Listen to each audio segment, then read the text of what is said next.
Gates open, they're up and racing. Solar Power draws for your lead. Moving up is Miss Caloocan. Loretta racing in third. Down in fourth, that's My Way Taralets. And trailing the group is My Chemical Romance. Heading towards the last 600, Solar Power regains the lead. In between runners comes Loretta. Miss Caloocan moving a party outside is That's My Way.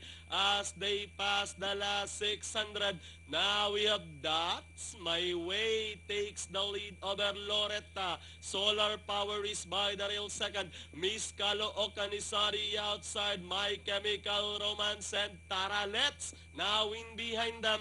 That's My Way leading the field. Running by the rail is Solar Power. Loretta moving up My Chemical Romance to take third. With 50 meters more to run, this one belongs to That's My Way. Second, number one, Solar Power, My Chemical Romance, Taralets, Loretta, and Miss Caloocan.